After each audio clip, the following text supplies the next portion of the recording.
When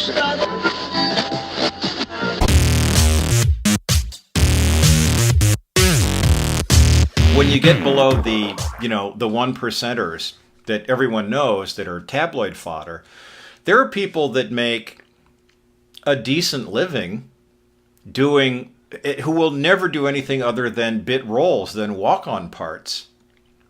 Right. And that they're so this is their day-to-day workaday reality is just like, okay, I got to get up, I got to be on this set, and I have my one line, and that's it.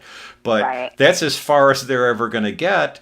But I wonder, it's like, are there people that are perfectly content with that? It's like they don't care about the stardom. It's just like, instead of punching a clock and running a machine, or working in a call center somewhere, their reality is that they do walk-on parts in movies or TV shows. Right. The term walk-on is a layperson's term. We don't really use that term as professional actors. There are gradations of sizes of roles that we call billing, which is the industry has specific terms. So, for example, if you have under 5 lines on one episode of a soap opera, they call that an under 5.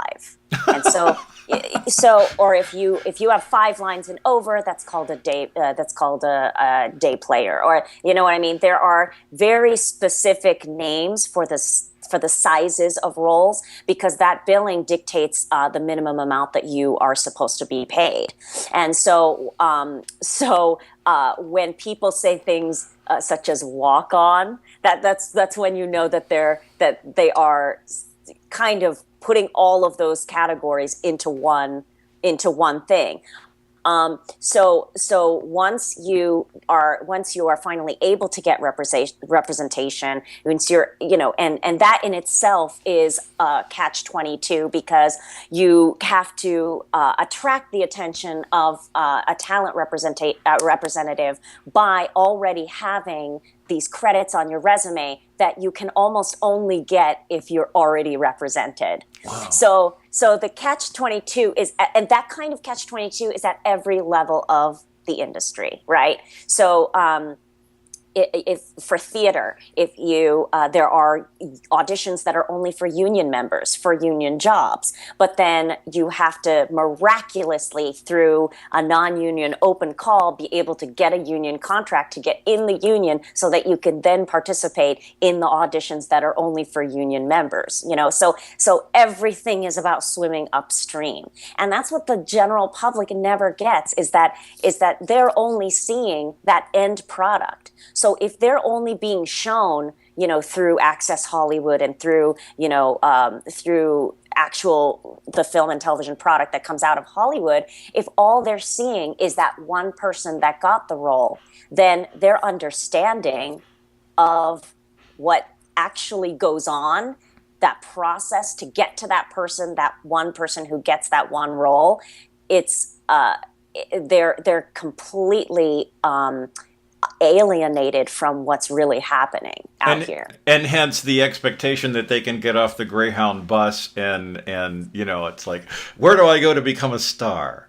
Right, exactly. And in reality, you spend years and years and years training. This is the majority of actors.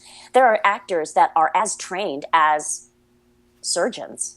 You know what I mean? In terms of, they've gotten a bachelor's degree, they've gotten a master's they've gotten an MFA in acting. They've worked in theaters and done what I guess in the medical field would be called internships, and you know what I mean. So when you tell an actor who has that level of training and who has devoted that much of their life to the craft, and then that layperson says, "Well, why don't you just be on TV?" As if we've never even looked into it. You know what I mean? Yeah. Why didn't I think of that? Exactly. Why did you tell me this 10 years ago? I would have just skipped school and just gotten on TV, you know? So that's the kind of thing that frustrates actors because lay people have that huge gap, that information gap that prohibits them from understanding the real process. And that's not even their fault because the industry specifically designs for that flow of information to be thwarted to the public. And that's why my blog is, the purpose and the mission of my blog is to defy that and say, no, I'm gonna, because the internet is this fabulous equalizer, I can tell you, no, this is what really happens. This is what it really is. And so in some small way, I'm